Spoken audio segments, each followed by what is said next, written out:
ကျွန်တော်အခုပြောပြမယ့်အကြောင်းရင်းကကျွန်တော်တို့ service blueprint ဆိုတဲ့အကြောင်းဖြစ်တယ်အဲ့ဒီအကြောင်းမပြောခင်မှာကျွန်တော်ဒီမှာ information တခုအရေးကြီးတဲ့ information တခုပြောပြမယ်ဆိုတော့ဒါဘာလဲလို့ပြောရင်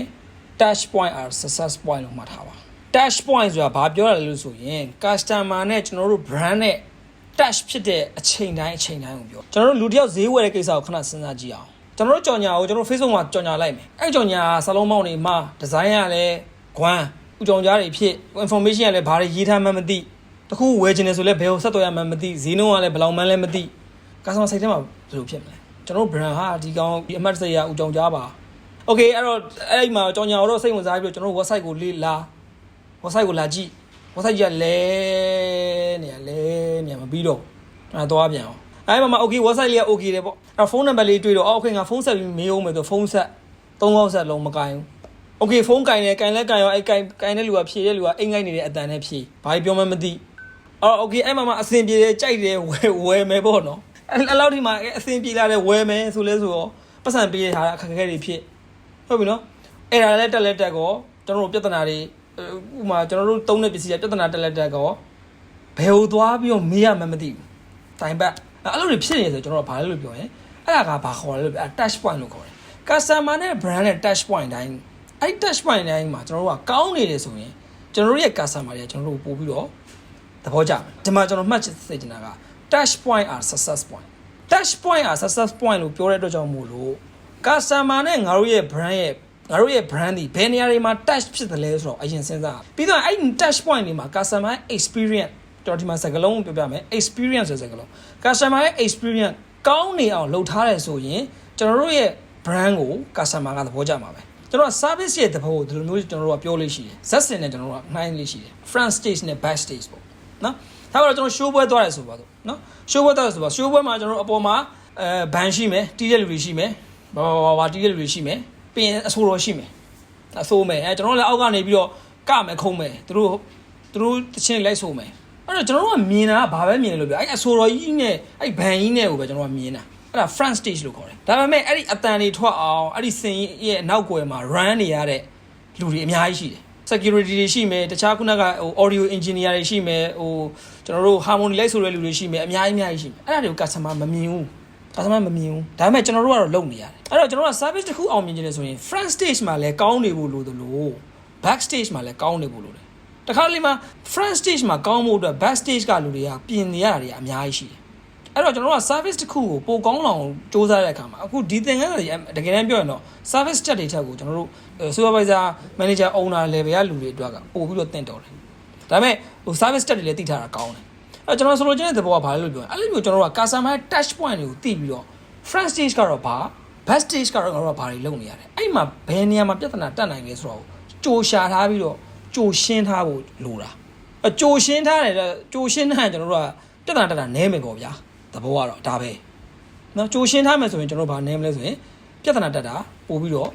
နည်းမယ်အဲ့တော့ဒီမှာ message ချင်တာက touch point အား success point ဖြစ်တယ်အဲ့တော့ဝန်ဆောင်မှုနော်ကျွန်တော်ဒီမှာနာမည်လေးပေးတာဝန်ဆောင်မှုဇက်စင်စီမံခြင်းပေါ့လေအမှန်တော့ service blueprint မှာပဲဒါကျွန်တော်ဗမာလိုလေးနည်းနည်းဟိုဖြစ်ထားတာကျွန်တော်တို့ကဘာလောက်ကလဲလို့ပြောရင်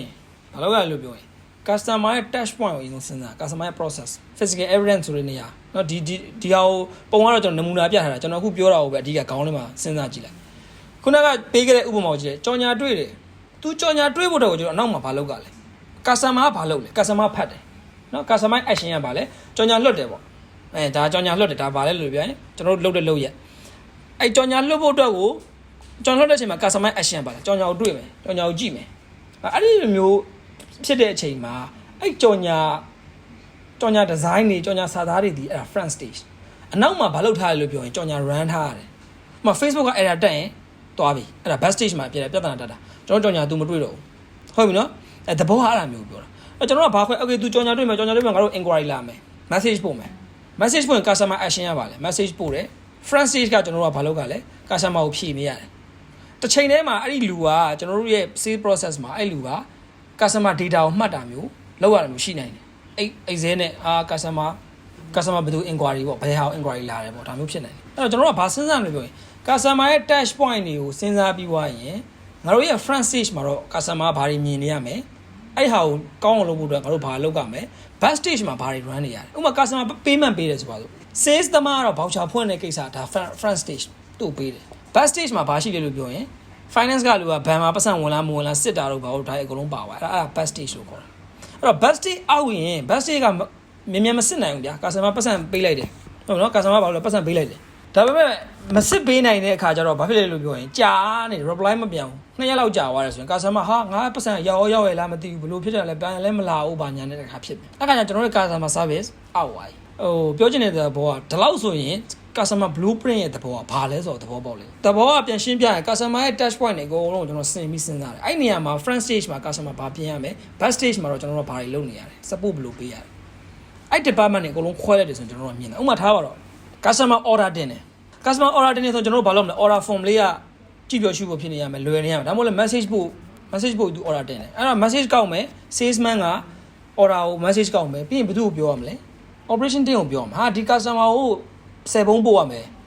အဲ့ဆိုရင်ဘာပါလာပြီလဲ back stage မှာခုနကပြောတဲ့ delivery team က back stage မှာ run ရတော့မယ်အဲ့လိုမျိုးပြောတာအဲ့တော့ကျွန်တော်တို့တစ်ချက်စဉ်းစားရမှာ customer ရဲ့တခုလုပ်တဲ့အတိုင်းမှာကျွန်တော်တို့ front stage မှာသူမြင်ရတာပါရှိတယ် back stage မှာ run နေရတာအဲ့ဒါတွေကိုကျွန်တော်တို့နားလည်အောင်လုပ်ပြီးတဲ့ခါကျတော့မှတခုချင်းကိုလိုက်ပြီးတော့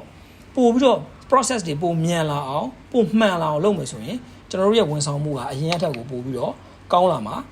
ဖြစ်ပါတယ်အဲ့တော့ကျွန်တော်ဘာလို့စစ်ချင်လဲလို့ပြောရင်စဉ်းစားကြည့်ပါငါတို့ရဲ့ process တွေကဘာလဲ customer တယောက်ဒီကိုယ်တိတဲ့အချိန်ကနေစပြီးတော့ဝယ်သွားတဲ့သုံးသွားတဲ့အချိန်အဲ့အချိန်ဒီစဉ်းစား service blueprint ကိုအပိုင်းလိုက်လည်းရေးလို့ရတယ်ဒါလေးကျွန်တော်ပြောပြမယ်အပိုင်းလိုက်လည်းရေးလို့ရခုနကကျွန်တော် sales ကိုပြောတာဒါဆိုရင် complaint process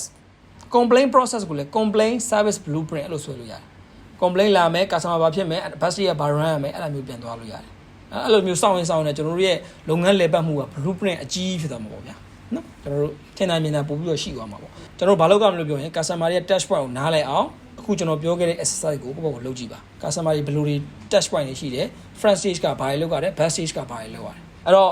ဒီလောက်လုပ်ထားမယ်ဆိုရင်တော့ကျွန်တော်တို့သေချာပေါက်ဝန်ဆောင်မှုအရင်အထက်ကိုငါတို့ဘယ်နေရာလေးတွေမှာတိုးတက်အောင်လုပ်ရမလဲဆိုတော့ကိုမြင်လာမှာဖြစ်ပါတယ်